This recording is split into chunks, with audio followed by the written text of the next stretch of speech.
এতিয়া আমি উপস্থিত আছোঁ আমাৰ গোলগঞ্জ আঞ্চলিক ছাত্ৰ সন্থাৰ সৌজন্যত অনুষ্ঠিত সৰস্বতী পূজাৰ মণ্ডপত। এতিয়া আমাৰ মাজত উপস্থিত আছে আমাৰ গোলগঞ্জ আঞ্চলিক ছাত্ৰ সন্থাৰ সভাপতি মহোদয়। গতিকে তেওঁক মই দুআষাৰ ক'বলৈ মই যত্ন কৰিম যে তেওঁক কেনেকৈ এই পূজাটো মানে অনুষ্ঠিত কৰিলে আৰু কেতিয়া কেতিয়া হৈছে এই বিষয়ে। নমস্কাৰ। আমি কালিৰ পৰা এইটো মানে প্ৰিপাৰেশ্যন লৈছোঁ।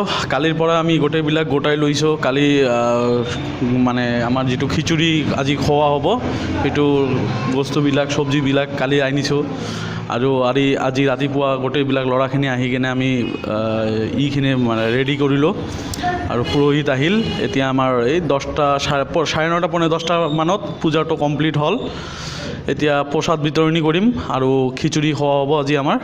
আমি দিনজোৰা আজি গোটেই দিনে আমি যিমানখিনি পাৰোঁ খিচুৰি খোৱাই যাম আজি।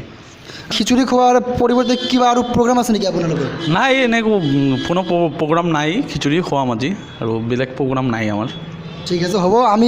আমি এতিয়া জানি ল'লোঁ আমাৰ গোলগঞ্জ আঞ্চলিক ছাত্ৰ সন্থাৰ সৌজন্যত অনুষ্ঠিত পূজা মণ্ডপ। Thank U.